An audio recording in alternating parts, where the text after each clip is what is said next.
Each September, we take time to share resources and stories in an effort to shed light on this sensitive issue. Suicidal thoughts can affect anyone regardless of age, gender, or background. Each year in the United States, more than 41,000 individuals die by suicide, leaving behind their family, friends, and colleagues to navigate the tragedy of loss. While suicide prevention is important to address year-round, Suicide Prevention Awareness Month provides a dedicated time to come together with a collective purpose. This is not just an effort by the United States Army or the Department of Defense, but we join this national observance to demonstrate that we are very concerned about the prevention of suicide and suicide-related behaviors among service members of the United States Armed Forces. Ladies and gentlemen, here to officially kick off our observance of Suicide Prevention Awareness Month is the Commanding General of the Maneuver Support Center of Excellence in Fort Leonard Wood, Major General Donna Martin. Wow.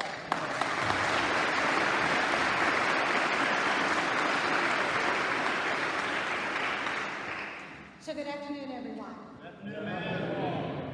So thank you for being here. I'm glad to see each of you here to commence September's National Suicide Prevention Awareness Month. We are here to bring attention to this issue, engage in dialogue that removes stigma, and to initiate change in how we address suicide and suicidal thoughts. At Fort Leonard Wood, we are committed to the fight against the tragedy of suicide. Our suicide prevention efforts are constantly evolving. Today's event is part of this evolution. Suicide is a national concern that has touched many lives. In 2012, the federal government implemented the National Strategy for Suicide Prevention, aimed at reducing suicides by 20% by the year 2022. Their data shows that there's an average of 123 suicides each day in the United States. Suicide is the 10th leading cause of death in America, the second leading cause for ages 25 to 34, and the third leading cause for ages 15 to 24. Suicidal thoughts don't discriminate by profession or service, nor by rank, race, gender, ethnicity, or social economic status, nor do they discriminate between our veteran community, active duty, National Guard, or reserve populations. In 2018, 321 active duty service members took their own lives. This includes 138 soldiers, 68 sailors, 58 airmen, and 57 Marines. This is the highest number of suicides since the Army-wide suicide stand-down in 2012. And from January 1st through March 31st, 2019, there were 132 military service member suicides. 90 were active component deaths.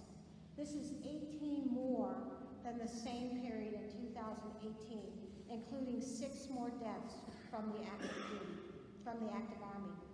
3 of those deaths since 2018 were here at Fort Leonard Wood. Service members and their families are more vulnerable to problems with suicidal feelings, thoughts, or actions in time of personal upheaval or uncertainty, leading up to or coming back from a deployment, or any situations where major life conflict occurs. Service members may also face common risk factors like chronic pain, feelings of guilt, anger, shame, exposure to trauma, a sense of hopelessness, relationship problems, or PTSD. As retired General Austin would say, suicide is the toughest enemy we have faced. It is also a threat to personal and operational readiness.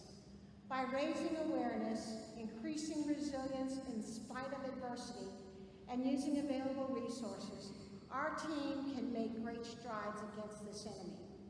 One resource is the Veterans Crisis Line, a free, anonymous resource available to anyone, even if you're not registered with VA or enrolled in the VA healthcare. That number, if you want to take out your phones, is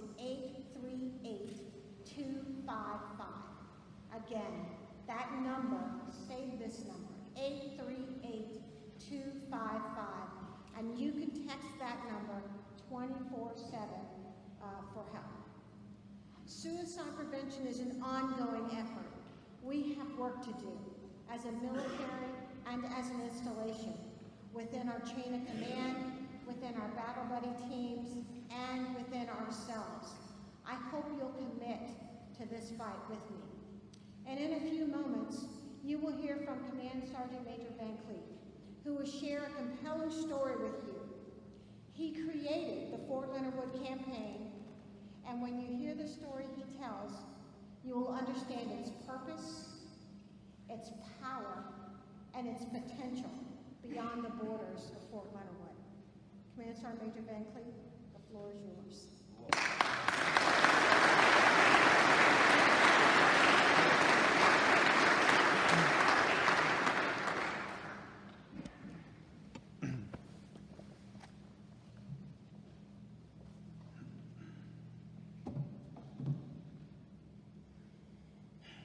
General Martin, Sergeant Major Breckenridge, distinguished guests and visitors, my wife.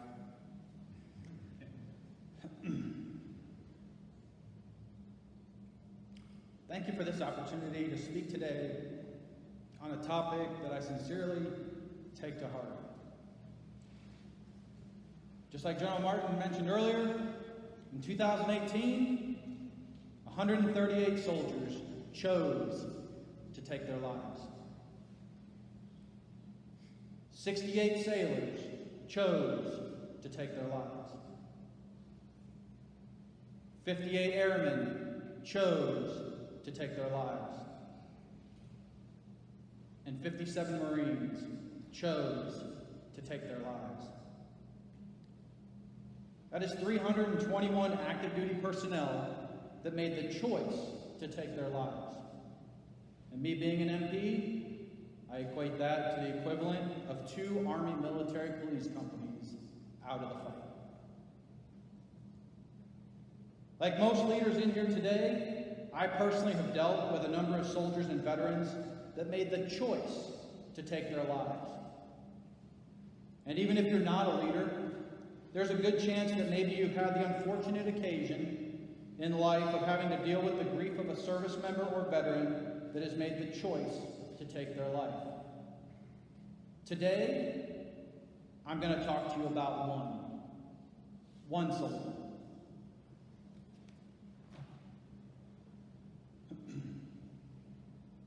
This particular soldier's career at the beginning wasn't much different than most of you in here. He enlisted in the Army at the age of 18 and left for basic training after high school. There was nothing remarkable about his time in basic training or advanced individual training. He just showed up every day and did his job. Upon graduation, he was sent to his first duty station. He arrived and blended into his unit as a gunner. Once again, nothing spectacular about his time at his first assignment. He completed a couple deployments. He was a good soldier, but nothing that was outstanding. He eventually got moved up to being a driver in his team, culminating as the platoon leader's driver. After a couple years, he was reassigned to a unit in Germany. His unit in Germany was a definite change of pace compared to his first unit. He went from a combat support unit to a more administrative unit. This was a bit of a struggle. However, he adapted and eventually became one of the top performers in his platoon. Once again, nothing to write home about, just a soldier doing his job in his unit. His next assignment, he was selected to be a recruiter. This is where things started to change for this soldier. Anybody that has been in the business of recruiting knows that it can be a fast-paced, high-stress job. Now, this soldier really wasn't a very good recruiter for the first 6 months of his time, which resulted in faster pace and more stress. The easiest way to sum up what recruiting meant for this soldier is 2 terms: high stress and fast pace. This soldier ultimately became a pretty successful recruiter and completed his time. Following his time as a recruiter, he he reported to his next assignment. It was a busy time in the Army, and he fell in on a unit that was preparing to deploy.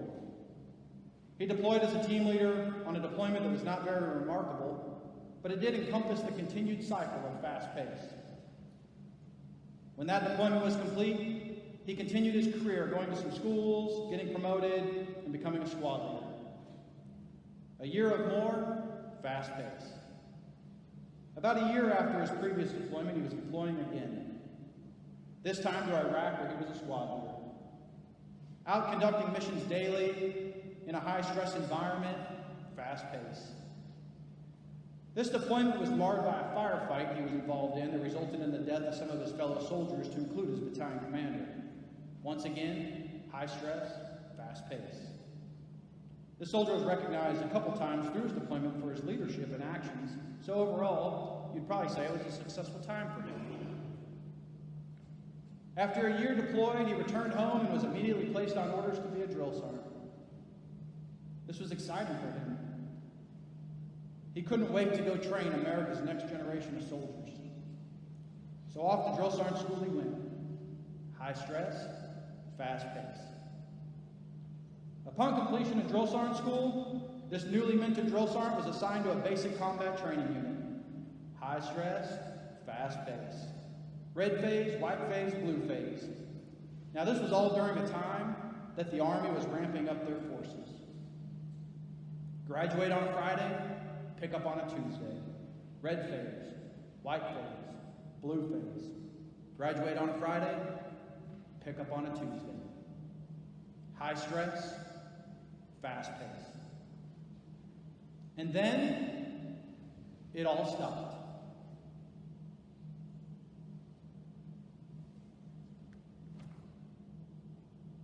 There were no more soldiers to train. A long cycle break. Now, remember, back when this soldier became a recruiter, I told you things started to change. See, for 5 years, this soldier's been living a life of high stress and fast pace. And now it just stopped. He went to work, did accountability, did some tasks, went home. The next day, accountability, more tasks, went home. Day after day after day. A week became 2 weeks, and then a month, and then 2 months. Oh sure, he did what many of you would do. He played his Xbox or his PlayStation. But as the days wore on, his brain health was getting worse. His most important weapon, his brain, was malfunctioning. Because it was so used to high stress and fast pace, it didn't know what to do when it all slowed down. This soldier sat in his apartment day after day, staring at the walls, contemplating life, in a depression that is unexplainable. And then, the day came. The day came for him to make a choice. A choice just like those I spoke of at the beginning. A decision that those same 321 personnel made last year. Live or die. Live or die.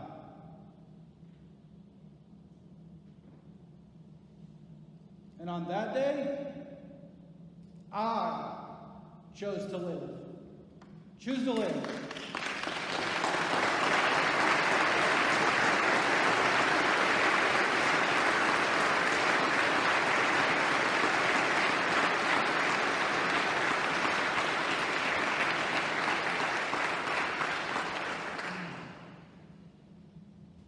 Thank you. So now the hard part's over. I want to take a moment to thank some of the people that supported this campaign and explain a bit about the campaign. While the idea behind the concept was mine, I certainly would not have pulled this off by myself. Sergeant First Class Porterfield. Some of you may know her. This campaign has been an idea in my head for a while. And she's a military police officer. And back in March, she wrote a poem called The Gun. And it's describing a struggle not to shoot herself. So I reached out to her and I said, hey, is this about you? And she said, yeah. And I started telling her my idea that, we have a new message we can tell, a message of survival. And she was all in. And if you ever hear her story, she's not as open to share it as I am, but if you ever hear her story, she's battled depression for 9 years. She's a Sergeant First Class now.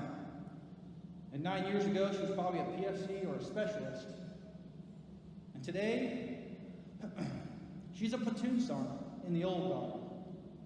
That's incredible.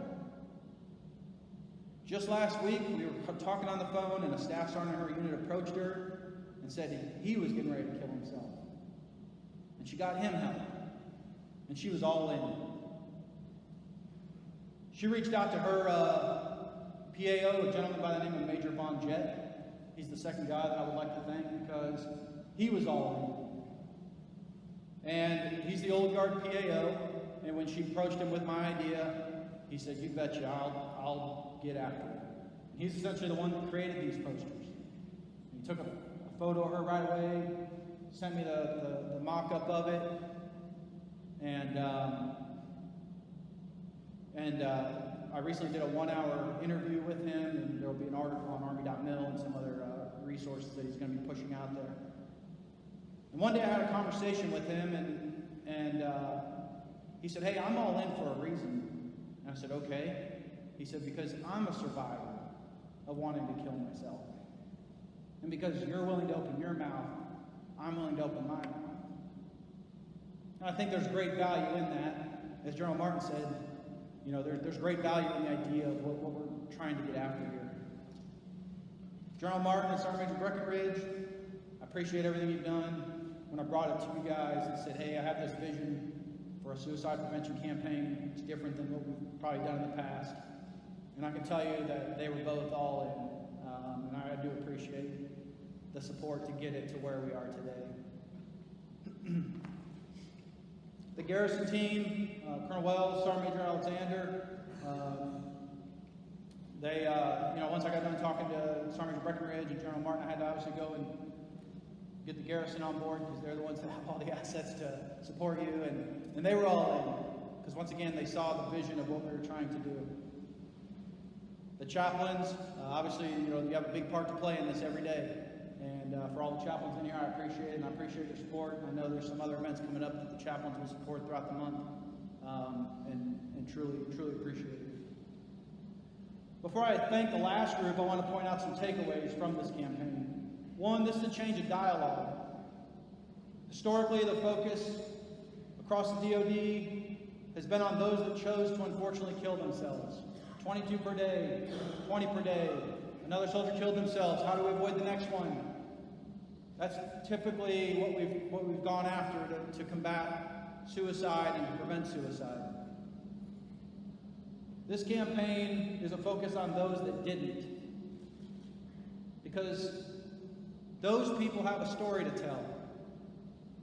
And over the past about 5 months I've been working on this, as I explained it to different senior leaders, and those senior leaders talk to other senior leaders. It's pretty impressive the number of people that have a story to tell, and we can't stand up here as senior leaders and preach to our soldiers that it's okay to go get help and act like we've never been there. You have to change dialogue. You have to let them know that they're not the only one. Your low point is not the end. That's key number 2. I'm a CSM now. I could have been dead as a staff sergeant. Sergeant Porterfield is a platoon sergeant in the Old Guard. And she has big things coming in her future still. I just had a conversation with her about it yesterday. And I've spoken to multiple other leaders who have chosen to live, and their story continues. Staff Sergeant Suero, where are you at? Staff Sergeant Suero in the back there is an ALC instructor. He's a 12 Charlie. He's an ALC instructor in the engineer world. And one day, Sergeant Major Breckenridge was advertising that we were having this campaign coming up. And Sergeant Suero approached Sergeant Major Breckenridge and said, "I want to help." We were pretty far down the road by then, or I would have him on a poster up here. Because through subsequent conversations with Sergeant Suero, he's had those struggle thoughts. He has struggled with that. A staff sergeant. That's what we need. It's not a private problem. It's not a lieutenant problem. It's an everybody problem. Don't fool yourself and think that the person standing in front of the formation talking to you hasn't had some of those issues themselves. Sergeant Suero makes a point as an instructor to have those hard conversations with his students. Not because it's part of the POI, not because he's told to do it, but because he knows it matters. And he speaks heavily to them about internal wounds that we can't see and how that impacts not only those soldiers he's instructing, but the soldiers that they're leading. And I appreciate that, Sergeant Suero.